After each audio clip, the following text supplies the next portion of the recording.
सब अपनी अपनी कहानी कहते हैं, लेकिन गाँव की कहानी कोई नहीं कहता। हमारे गांव हमारे जीवन शैली का हिस्सा हैं। अतीत पलटकर देखिए तो आपकी जड़ें किसी न किसी गांव में ही आपको नजर आएंगी। ऐसे ही गांवों को लेकर है समर्पित हमारी ये नई सीरीज मेरा गांव।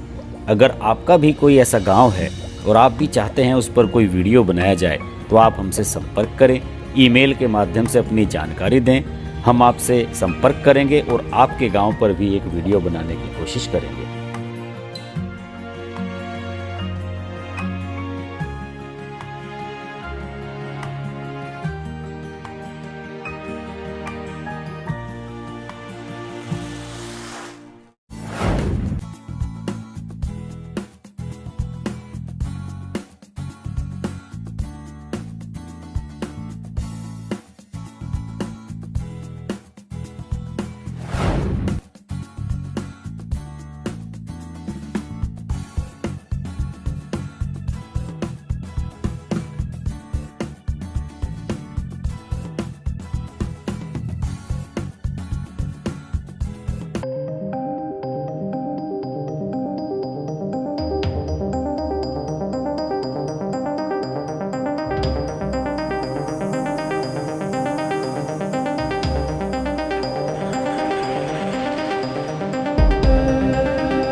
पुराने मंदिर के तो कह नहीं सकते, बहुत प्राचीन मंदिर है। हमारे बड़े बुजुर्ग कह कर गए थे कि उनसे भी बहुत पुराना मंदिर है।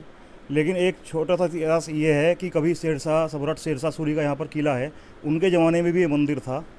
ये तो बहुत पुराना प्राचीन मंदिर है, इसका कोई इतिहास नहीं है और हमने तो अभी तक कोई इतिहास ऐसा नहीं देखा है कि हमें ये पता लगे ये कितना पुराना मंदिर है। ये तो अति प्राचीन मंदिर है और इसकी बहुत दूर दूर तक मान्यता है।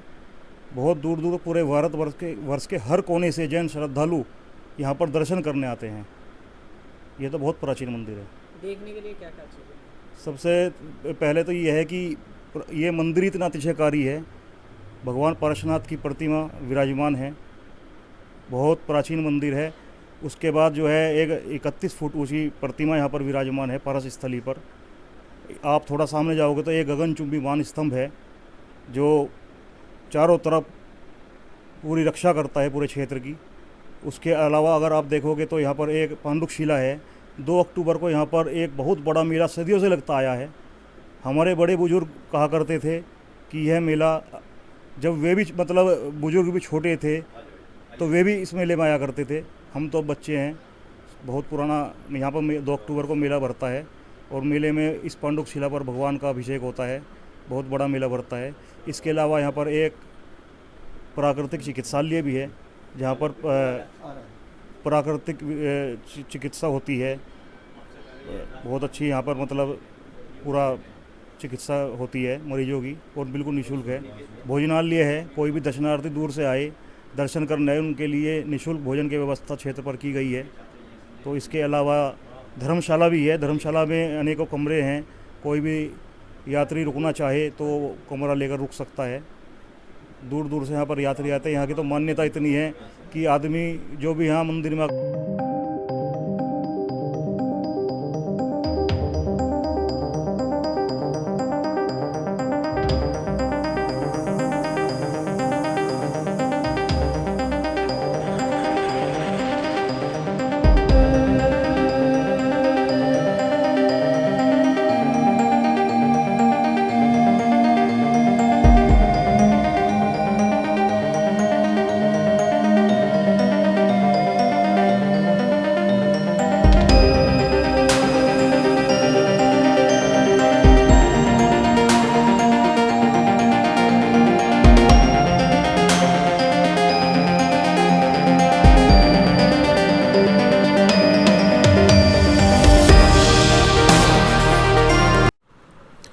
मेरा नाम राहुल जैन है। मैं 2005 बैच का आईएएस ऑफिसर हूँ मध्य प्रदेश काडर से। अभी वर्तमान में भारत सरकार में वित्त मंत्रालय में पदस्थ हूँ। आज बहलना जी में पार्श्वनाथ भगवान के दर्शन करने का सौभाग्य मिला और ये पहली बार मुझे आने का यहाँ सौभाग्य मिला है। मेरे साथ अरुण जी भी हैं और हम लोगों ने सुना था यहाँ के बारे में, क्षेत्र के बारे में कि काफ़ी प्राचीन मंदिर है, अतिशय वाला मंदिर है। और आज हम लोग सुबह सुबह दिल्ली से निकल के, और तय भी नहीं था कि हमें यहाँ आना है, लेकिन अपने आप हम लोग बहलना जी की तरफ जब बढ़े तो मालूम चला कि बहुत बड़ा यहाँ तीर्थ क्षेत्र है और काफ़ी अच्छा लगा यहाँ आके।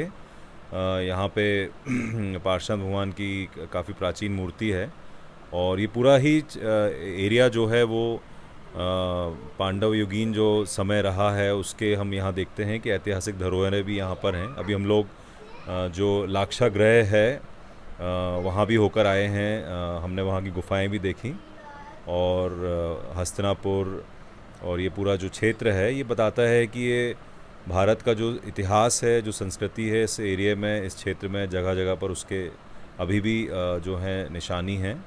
और हमारे तीर्थ क्षेत्र भी इसी बात को इंगित करते हैं कि जो इस देश की संस्कृति है बहुत प्राचीन है और कई वर्षों पुरानी चतुर्थकालीन मूर्तियाँ इन क्षेत्रों में हैं। तो जो देश की संस्कृति और धरोहर हैं उनका दर्शन, उनका जो सभी को मिले, ऐसी भावना है। यहाँ की कमेटी ने भी काफ़ी अच्छा इस क्षेत्र को मेंटेन किया हुआ है। आके मुझे आते ही पहला जो एक भाव मन में आता है कि यहाँ की टीम बहुत मेहनत कर रही होगी। जिस तरह के यहाँ गार्डन्स हैं, जिस तरह की यहाँ व्यवस्थाएं दिख रही हैं, मैं उनको भी इस कार्य के लिए बहुत धन्यवाद देता हूँ और उम्मीद करता हूँ कि अधिक से अधिक लोगों को इसका लाभ मिलता रहे। धन्यवाद।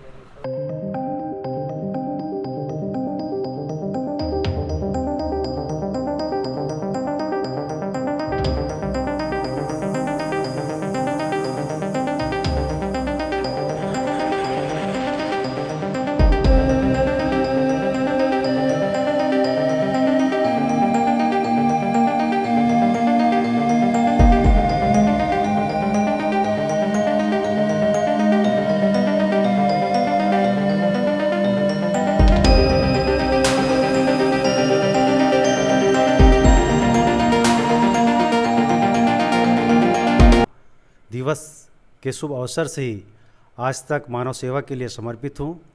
श्री दिगंबर जैन अतिशय क्षेत्र बहलना रजिस्टर्ड द्वारा लाला चतरसेन जैन मेमोरियल प्राकृतिक चिकित्सा योग एवं शोध संस्थान ये मानव सेवा के लिए समर्पित है। ये चिकित्सा की स्थापना इस उद्देश्य से की गई थी कि मानव को एक अहिंसा पद्धति द्वारा इलाज हो, उसकी चिकित्सा हो, जिससे शरीर में कोई साइड इफ़ेक्ट ना हो और मनुष्य स्वस्थ रहे, तंदुरुस्त रहे। इसी परिप्रेक्ष्य में योग एवं प्राकृतिक चिकित्सा द्वारा हमारे यहाँ उपचार किया जाता है, जैसा कि हम जानते हैं कि अनियमित दिनचर्या, गलत खान पान, दोषपूर्ण आहार व्यवस्था या अनियमित जीवन शैली के कारण हम तनाव में होते जा रहे हैं और उसके साथ साथ बीमारियां, एक के बाद कई बीमारियों से हम ग्रसित होते जा रहे हैं। बहुधा देखा जाता है कि हम एलोपैथिक चिकित्सा या और चिकित्सा से जैसे जैसे उपचार कराते जाते हैं, एक बीमारी तो सही होती नहीं, उसके साथ साथ दूसरी बीमारी हमें धर पकड़ती है, जिससे हमें निराशा लगती है। तो इसी संदर्भ में अंतर्राष्ट्रीय योग दिवस मनाया जाता है और उसके साथ साथ प्राकृतिक चिकित्सा की आज पूरे विश्व में मान्यता है और घर घर तक ये मुहिम चलाई जा रही है कि हर एक व्यक्ति स्वस्थ रहे, आरोग्य रहे। मानसिक अस्वस्थता के कारण हम देखते हैं कि बीमारियां पनप रही हैं। साइकोसोमेटिक डिजीज जैसे थायराइड है, हाइपरटेंशन है, डायबिटीज़ है, शुगर है, अनिद्रा की स्थिति है और पाचन की स्थिति हमारे रोगों को बढ़ा रही है। उसी परिप्रेक्ष्य में नेचुरोपैथी और योग के द्वारा हम आसानी से मैनेजमेंट तो करते ही और निराश रोगियों के लिए एक आशा का केंद्र स्थापित करते हैं। ये 20 बेड का हॉस्पिटल है और इसमें हम मरीजों के रहने के, खाने की और सुबह शाम उनके उपचार की व्यवस्था की जाती है। उसमें स्टीम बाथ है, फुल बॉडी मसाज है, हाइड्रोथेरेपी में जल चिकित्सा है, उसकी अलग अलग विधियां हैं, गर्म ठंडी सेक है, गर्म पानी में पैर स्नान है, स्टीम बाथ है, फुल टब बाथ है, जाकुची बाथ है, मिट्टी चिकित्सा पेट पे भी रखी जाती है, आंखों पे रखी जाती है। सोराइसिस के रोगियों के लिए पूरे शरीर पे मिट्टी का लेप करते हैं हम और उसके साथ साथ पूरे शरीर की मालिश भी होती है हमारे यहाँ। पूरे शरीर की बॉडी पैक होती है जिससे पूरी तरह से लपेट देते हैं, जो भी टॉक्सिन्स है वो निकल जाती है। तो इसका मानना है कि हमारे शरीर के अंदर कोई भी विकृतियाँ हैं, कोई भी जातीय द्रव हैं, वो पाचन दूषित होने से होता है, पेट की गड़बड़ी के कारण होता है, तो हम उसे पहले दूर करने की कोशिश करते हैं। एनीमा दिया जाता है, कुंजल क्रिया कराई जाती है, संग प्रक्षालन, पूरे आंतों की सफाई की जाती है। घुटने के दर्द के लिए हमारे यहाँ वरदान है। पैरालिसिस के रोगी बहुत आते हैं हमारे यहाँ, स्लिप डिस्क है, सर्वाइकल स्पॉन्डिलाइटिस है, वेरिकोज वीन्स है, माइग्रेन है। इन सब का उपचार बिना किसी दवाई के हम एक्यूप्रेशर, मैग्नेट थेरेपी, प्राकृतिक चिकित्सा के जितने भी आयाम हैं उसके द्वारा करते हैं। उपवास, आहार चिकित्सा, फिजियोथेरेपी, सुजोग एक्यूप्रेशर, इन सब के सम्मिलित समूहन से हम मरीजों का उपचार करते हैं और इसमें आशातीत सफलता मिलती है। हमारे मुजफ्फरनगर से ही नहीं, आसपास दिल्ली, हरियाणा, हरिद्वार, देहरादून, यहाँ तक कि इंदौर, मध्य प्रदेश से भी आए हैं और जिन्हें पता चला उड़ीसा के भी मरीज हमारे पास आए हैं। विदेशों में जिन्हें पता चला हांगकांग, ऑस्ट्रेलिया, युगांडा और लंदन से भी आए हमारे साथ साथ पास, और चाइना और रशिया के भी लोग आए उपचार के लिए। यहाँ पर रहें, भर्ती रहें वो 10-10 दिन के लिए, तो उनका उपचार हुआ। बहुत प्राकृतिक वातावरण है यहाँ पे, हमारे पास प्रशिक्षित स्टाफ है, मैनेजमेंट का पूरा सहयोग है और बहुत ही कम कीमत पे हम यहाँ उपचार करते हैं। तो हमारा निवेदन है आप सभी से कि आप बिना किसी दवा के साइड इफ़ेक्ट के प्राकृतिक और योग को अपनाइए। मन को प्रसन्न रखिए, परिवार को प्रसन्न रखिए और अपने पैसे बचाएं और स्वास्थ्य लाभ कीजिए। मन प्रसन्न रहेगा तभी आप कुछ कर सकते हैं। इसलिए ध्यान प्राणायाम की एक विशेष क्लास हमारे यहाँ होती है, उसमें आप आ सकते हैं। प्रातः निःशुल्क योग चलता है, उसमें आप शामिल हो सकते हैं। इसमें किसी भी धर्म, जात, मजहब, कास्ट का कोई समय मानव होना चाहिए। इंसानियत के लिए ये हमारा ट्रस्ट जो सदैव कार्य करते हैं।